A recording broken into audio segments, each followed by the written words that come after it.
Bonjour à toutes et à tous, apprentis hackeuses et apprentis hackers. Alors aujourd'hui on va faire la machine Markup, qui est donc une machine Starting Point. On en avait déjà fait une, c'est la seconde machine Starting Point qu'on fait sur Hacksize. Une machine orientée débutante, donc parfait pour les nouvelles arrivantes.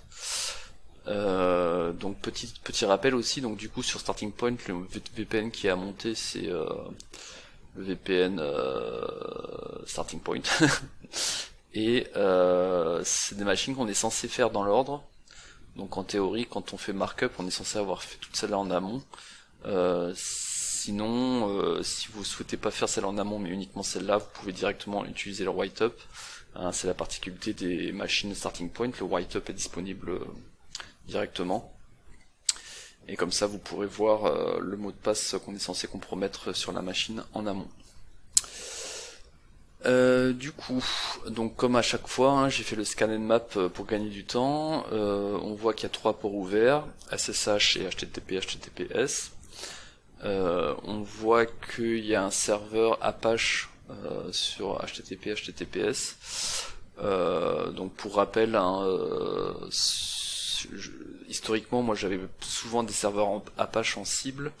Et on en a de moins en moins maintenant, mais plus souvent sur des Nginx. Et du coup, j'ai regardé sur Wikipédia et apparemment c'est jusqu'en avril 2019 où Apache était le serveur HTTP le plus populaire du World Wide Web. Mais bon, ça reste de très présent comme cible, donc faut bien, enfin, c'est un sujet à creuser. Donc par contre, vu que c'est un serveur ancien, c'est quand même beaucoup plus rare aujourd'hui de trouver des vulnérabilités directement sur les versions d'Apache, ou alors ce sera des vulnérabilités de denial of service, d'init service, ou bien des vulnérabilités sur des nouveaux composants type HTTP2. Mais bon, en théorie, ça vaut le coup quand même de regarder si par hasard il n'y aurait pas une vulnérabilité sur la version du serveur Apache, ce qui n'est pas le cas sur cette cible. Donc une fois qu'on a fait ça, on va on se connecte en HTTP ou en HTTPS sur cette machine cible qui a pour IP la 10.10.49. On tombe sur cette interface de connexion et en fait, si on a compromis la précédente machine, on a déjà un utilisateur mot de passe qui est je mets Daniel, mais je suis pas sûr de mon coup. Il est où ce user mot de passe? Si c'est ça, c'est bien Daniel. Hop.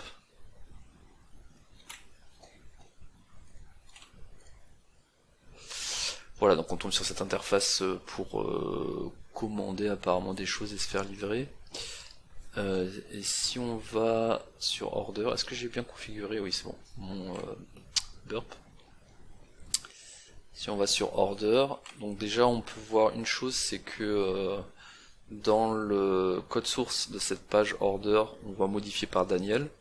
Donc Daniel semble faire partie des développeurs de ce site web.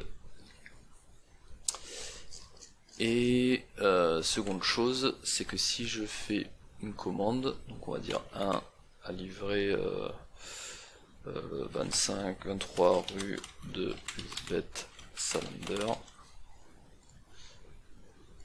your request has been processed, et on voit que la request post contient du XML. Du coup, qui dit XML, si vous avez vu une précédente vidéo d'Hacksize, je sais plus laquelle, mais on peut regarder vite fait. Ou pas. Ça met le temps. Si on cherche XXE, voilà, on en avait déjà parlé sur DevOps, donc ça va être très proche de la vidéo DevOps cette partie. Donc on va tenter voir si la cible est vulnérable à une XXE. Donc pour cela, je vais prendre la requête post et faire un CTRL-R, CTRL-SHIFT-R pour l'envoyer sur le repeater. Et une fois que je suis sur ce repeater, je vais ajouter CF, la précédente vidéo qui parle d'XXE, le champ suivant, doctype route entity test system. Et alors, donc il y a plusieurs choses possibles hein, avec les XXE. On peut notamment faire directement des RCE parfois.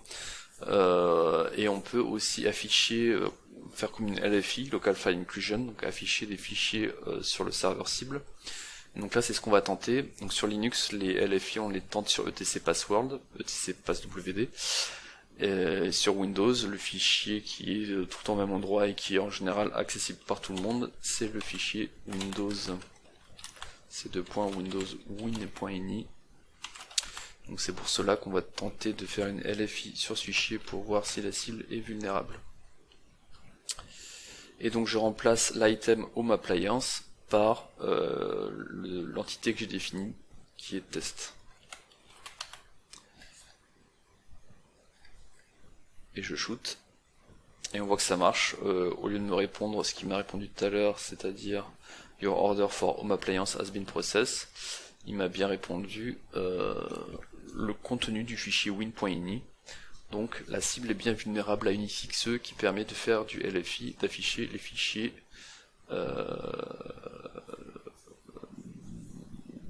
présents sur le serveur cible. Donc comment on peut transformer cette LFI en RCE? Donc je rappelle RCE pour Remote Code Execution, qui est donc le saint graal de la hackeuse, puisque ça consiste à exécuter du code à distance, donc à prendre le contrôle de la cible. Et donc ici, le plus simple, c'est de voir s'il n'y a pas une clé. Alors je rappelle, hein, quand on a fait le scan nmap, on a vu qu'il y avait un port 22 ouvert avec du OpenSSH for Windows. Donc par défaut, les clés SSH sont stockées dans ces deux points users user, donc là le nom d'utilisateur. Donc pour nous ça va être Daniel, hein, parce que comme on l'a vu, Daniel est le développeur de l'application et a un compte sur l'application, donc on peut imaginer qu'il se connecte en SSH sur ce serveur. Et donc .ssh c'est le répertoire par défaut et IDRSA c'est le nom par défaut des clés SSH. Et ça marche, on récupère la clé privée SSH utilisée par Daniel. Du coup, je mets cette clé dans un fichier qu'on va appeler daniel.key. Et je vais faire un chmod dessus, donc chmod pour changer les droits d'accès du fichier. Et je mets 400 pour le mettre lisible uniquement par l'utilisateur courant. Et ça c'est pour éviter les messages d'erreur par SSH. Parce que si la clé a des droits trop ouverts, SSH va dire non, moi je veux pas de ta clé. Voilà, et donc testons si on a accès juste avec la clé, parce que potentiellement il y a aussi un mot de passe. 10, c'est 49 si je dis pas de bêtises. Yep, parfait, on a accès en SSH sur la cible. Donc on a déjà compromis, je crois, desktop, le user.txt, oui c'est ça, on a le premier flag sur cette machine. Donc je vérifie qu'on a bien accès à ce flag en faisant un get content de user.txt substring 04. Parfait, donc la première étape est terminée. Maintenant, on va essayer d'élever nos droits en tant que administrator, puisque le second flag est dans user administrator, mais on n'a pas les droits pour y accéder. Alors, du coup, si on se promène sur cette machine, notamment à la racine, on a tout de suite un répertoire qui pop, qui est log management, qui n'est pas un répertoire par défaut. Et dans ce répertoire, on a un fichier .bat qui s'appelle job.bat, donc qui est probablement une tâche, quoi, un job. Et quand on affiche le contenu, on voit que c'est un fichier qui permet d'effacer les logs. Donc il va utiliser le WEVT util, qui est donc le Windows Event utilitaire, qui permet de jouer avec les événements Windows. Si c'est un sujet qui vous intéresse, je vous conseille fortement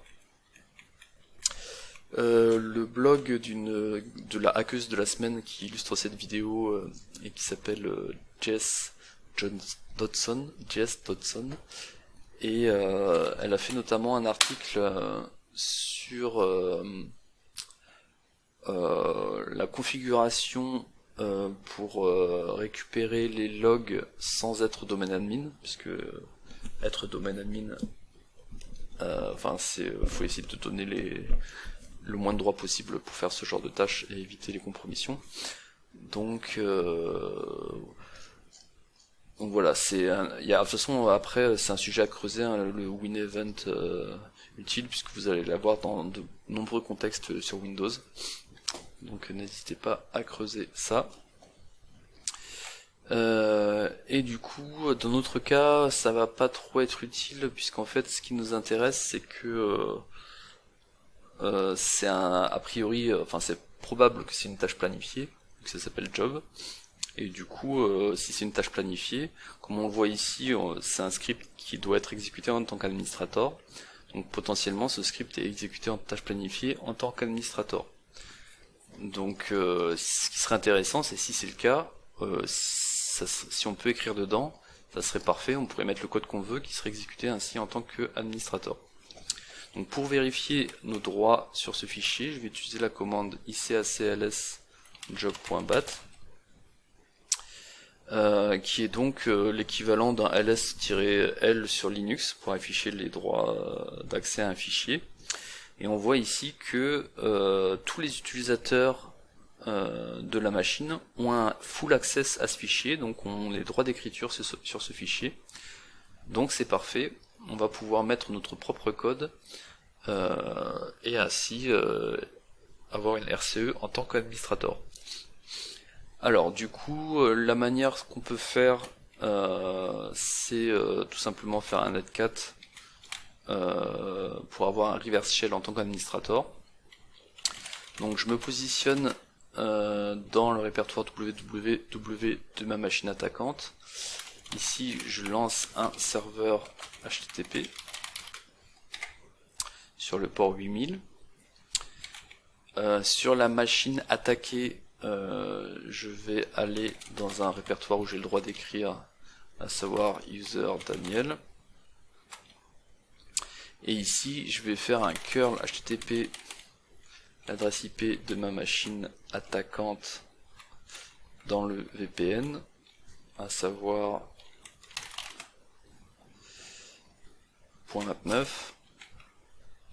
sur le port 8000.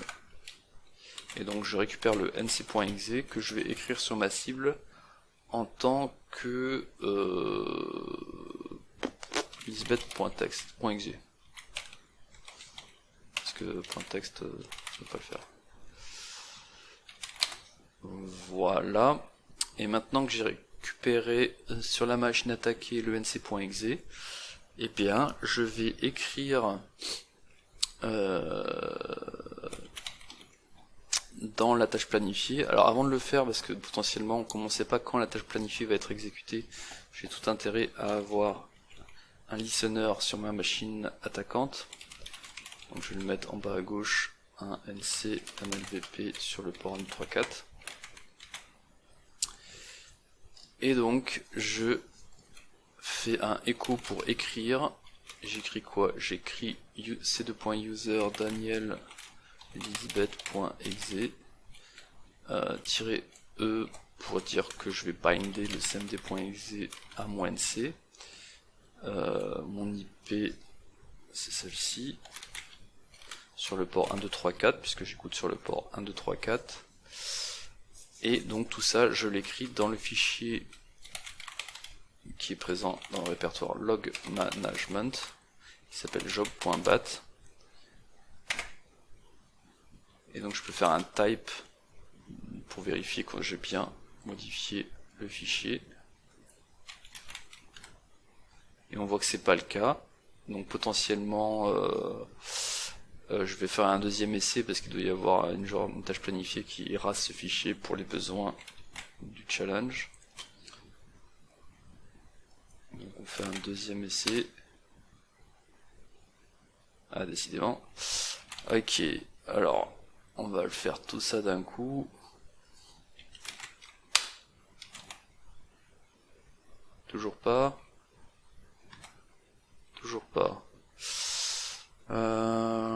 Est-ce qu'il y a une erreur dans ma commande ou est-ce que... Log management, job.bat, management. Ah voilà. Donc ouais, je pense qu'ils ont mis une tâche planifiée qui est exécutée très souvent et du coup ils écrasent job.bat très souvent. Il faut vraiment tomber sur le bon moment puisqu'on voit que dès que je l'ai fait, et ben pof ça pop. Et je pense que si j'affiche le contenu, je vais déjà être trop tard et je vais déjà avoir l'ancien contenu qui est revenu. Ouais, c'est ça. Mais bon, donc on a pu voir que en mettant mon propre code dans cette tâche planifiée, ça l'a exécuté en tant que administrator. Et donc j'ai bien les droits maintenant pour aller dans Users, Administrator, Desktop.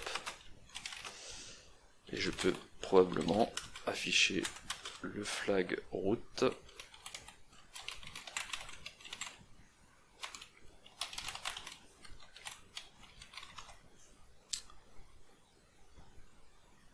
Ou pas.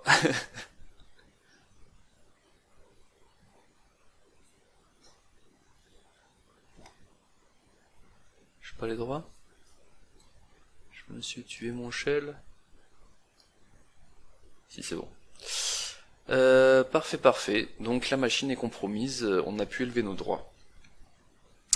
Alors, d'un point de vue Blue Team, du coup, qu'est-ce qu'il aurait fallu faire pour éviter ces attaques? Donc sur la XXE, on en a déjà parlé du coup sur la précédente vidéo, hein, donc je rappelle, c'est pas un sujet simple, hein, mais globalement, faut éviter la sérialisation XML et favoriser des formats simples type JSON. Faut vérifier tout ce qui est dépendance, librairie utilisée par les parseurs XML. Si possible, la meilleure des solutions, c'est de carrément désactiver le XML External Entity. Et comme ça, on est sûr de ne pas être emmerdé par une XXE. Et ça va dépendre évidemment des contextes, puisqu'il peut y avoir des besoins légitimes à ce niveau. Et concernant l'élévation de privilèges sur la tâche planifiée, du coup il faut bien faire attention aux droits des scripts faisant tourner des tâches planifiées, puisque évidemment si on laisse le droit d'écriture à tout le monde, n'importe qui peut écrire son code dedans et ce code sera exécuté par la tâche planifiée. Voilà, ce sera tout pour aujourd'hui. N'hésitez pas à laisser des commentaires et je vous dis à la fois prochaine pour faire un pas de plus vers le niveau hacking de Lisbeth Salander.